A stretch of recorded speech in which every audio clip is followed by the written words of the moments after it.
Amin Rais sebut ada politikus ugal-ugalan umbar syahwat. Fadlizon kah? Ditulis oleh Eko Wibowo di siword.com.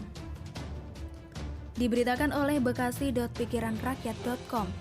Pendiri Partai Umat Amin Rais melalui akun YouTube Amin Rais Official menyampaikan urgensi Al-Quran bagi umat Islam dalam kehidupan sebagai politisi dan tentang keluasaan. Kalau orang mukmin pegang Al-Quran itu jadi sebetulnya sudah selesai. Artinya, sebagai politisi, dia bukan lantas jadi power hungry. Dia menjadi ugal-ugalan, syahwatnya diumbar. Lantas semua dilangkahi tidak ada hukum, kata Amin Rais.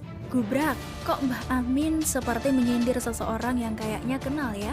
Itu loh Mbah, Bung Fadlizon. Oh no, semoga saja masih hangat, walaupun sudah tidak panas. Tapi setidaknya ya belum basi. Itu loh, rame-rame tentang Fadlizon yang suka pada situs tidak senonoh.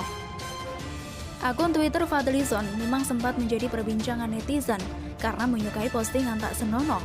Sejumlah netizen bahkan malah mengcapture like postingan tak senonoh yang disebut-sebut dilakukan akun Twitter Fadlizon itu. Tagar Fadlizon jubir bokep pun sempat trending. Fadlizon kemudian membantah pernah menyukai postingan tak senonoh. Klarifikasi Fadlizon disampaikan via Twitter, Kamis 7 Januari 2021. Bung Fadli mengaku sudah mengecek keanehan yang terjadi pada akun Twitternya itu. Saya dan tim admin sudah cek keanehan akun Twitter itu kemarin. Sudah pasti tak pernah like situs tak senonoh yang ada selalu diblokir, kata Fadlizon. Fadlizon kemudian memerintahkan stafnya membersihkan akun Twitter dari anonim. Namun seperti yang dilaporkan beberapa netizen, Fadlizon justru memblokir akun-akun yang mempertanyakan aksi sang wakil rakyat tersebut. Sekaligus bersih-bersih dari banyak akun anonim, juga riset kembali password, ujarnya berkilah. Untuk sekalian melengkapi alasan biar dramatis, Ketua BKSAP DPR itu menyebut ada upaya retas terhadap akun Twitternya dari perangkat lain. 2 hari kemarin, tim admin juga menerima beberapa notifikasi ada upaya login dan retas menggunakan perangkat lain. Akun ini dikelola oleh saya dan tim admin 4 orang, kata Fadli.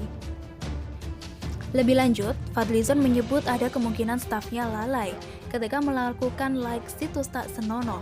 Fadlizon menyatakan telah melakukan evaluasi. Apes bener Fadlizon ini? Atau lengkap betul alibi dan alasannya? Atau memang kurang hati-hati? Tapi memang jelek bener apa kata Mbah Amin soal politikus ugal-ugalan umbar syahwat itu. Bila dikaitkan dengan kelakuan Fadlizon di atas, pas. Iya, benar-benar ugal-ugalan apa yang dilakukan Fadlizon itu. Apalagi sampai terumbar ke publik. Sebagai wakil rakyat, seharusnya orang sekaliber Fadlizon bisa lebih hati-hati dibanding rakyatnya. Namun demikian, apa yang dilakukan Mbah Amin tersebut masih masuk akal bila mengingat latar belakang hubungannya dengan politikus Partai Gerindra itu. Tentu sebagai orang yang lebih senior, ada kewajiban tak tertulis untuk mengingatkan mereka yang lebih muda, terutama bila itu teman sendiri. Ya, sudah hampir 6 tahun terakhir, keduanya bahu-membahu kompak menjadi pendukung Pak Prabowo dan tetap stabil di posisi yang berseberangan dengan Presiden Jokowi. Kekompakan keduanya jelas tidak diragukan lagi. Tentu masih ingat betapa mereka begitu senada seirama ketika menggaungkan kabar penganiayaan Ratna Sarumpait yang ternyata hoaks besar, yang mungkin saja akan jadi hoaks yang terbesar yang terkait dengan Pilpres di Indonesia. Apa yang disampaikan Mbah Amin jelas sangat beralasan, sangat penting. Sebagai politikus, Fadlizon memang tidak boleh ugal-ugalan, harus bisa menyembunyikan apa yang semestinya disembunyikan.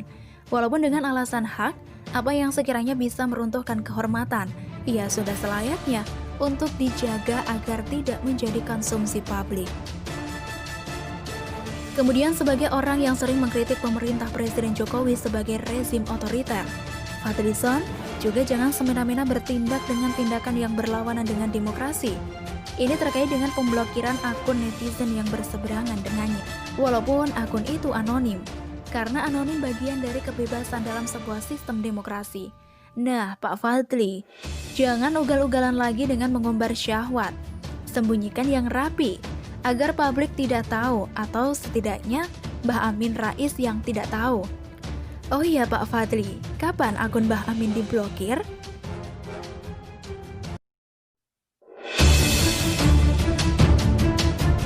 Oh, enggak masalah saya daerah mana saya banyak yang minta bantuan, saya siap untuk bantu.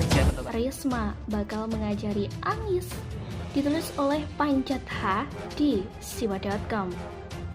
Kehadiran Tri Risma hari ini di ibu kota, sekalipun dengan status Menteri Sosial atau Mensos, pasti membuat Anies Baswedan galau.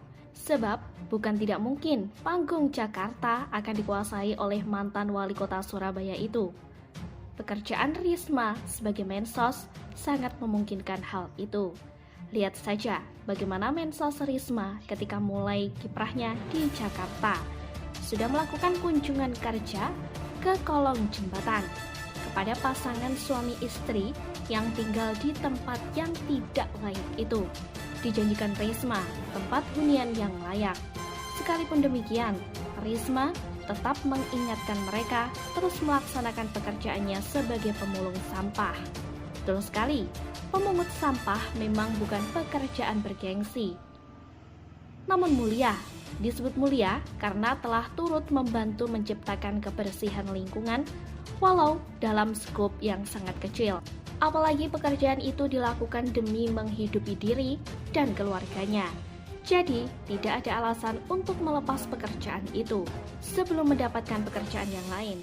Sebagai Mensos tentu tidak elok jika Risma hanya berkutat di Jakarta saja. Dia harus mengunjungi banyak kota dan tempat di Republik ini. Untuk melakukan hal yang sama, mungkin minggu depan dia akan ke Medan atau Papua. Namun, gebrakan perdananya di Jakarta tersebut pasti membuat abangnya warga DKI, Anies Baswedan, merasa tertohok. Jelas saja, sebab selama 3 tahun menjadi gubernur di DKI Jakarta, Bang Anies belum pernah masuk kolong jembatan untuk memberikan solusi soal hunian bagi warga pinggiran. Paling sewaktu wilayahnya dihajar banjir besar pada awal tahun 2020 lalu. Anies beberapa kali terjun ke masyarakat, membantu memunguti sampah banjir. Yang lebih mengharukan, dalam suatu kesempatan di masa banjir itu, gak benar mencium tangan seorang bocah korban banjir. Plong, pandainya abang kita mengambil hati. Masyarakat pun jadi tidak punya alasan untuk memperlihatkan kegeraman hatinya terhadap penguasa kota tersebut. Justru sebaliknya, ada sekelompok warga yang malah mensyukuri banjir besar yang menggenangi sebagian kawasan kota metropolitan itu. Alih-alih menyalahkan pemerintah kota yang gagal menghalau air banjir, warga justru mengacungkan spanduk bertuliskan "Banjir membawa berkah" saat Risma datang ke Jakarta sebagai Mensos.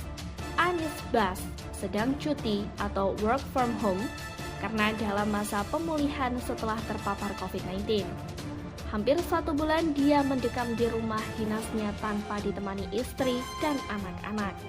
Syukurlah, beberapa hari lalu diberitakan bahwa kondisi gubernur yang didukung FPI di Pilkada DKI 2017 itu sudah membaik. Kabar terbaru bahkan memastikan bahwa saudara sepupu si Novel Baswedan KPK itu sudah negatif. Oleh sebab itu, beliau akan segera ngantor. Anies adalah tipe orang kantoran yang lebih senang bekerja di ruangan bersih, nyaman, berpendingin. Ini tipe pejabat khas Orde Baru. Di era Pak Harto, mana ada terdengar berita tentang menteri atau gubernur atau kepala daerah lainnya yang senang belusukan? Istilah ini justru mulai dikenal masyarakat setelah Jokowi menjadi gubernur DKI Jakarta. Sifat Anies Baswedan memang bertolak belakang dengan seniornya, Jokowi, yang gemar turun ke lapangan, meninjau langsung kawasan-kawasan. Jokowi bukan tipe pejabat Orba yang menganut falsafah ABS atau asal bapak senang. Pejabat eksekutif hanya duduk di kantor, memberi pengarahan kepada anak buahnya. Selanjutnya, si pejabat tinggal menunggu laporan yang membuatnya senang. Tapi Jokowi tidak.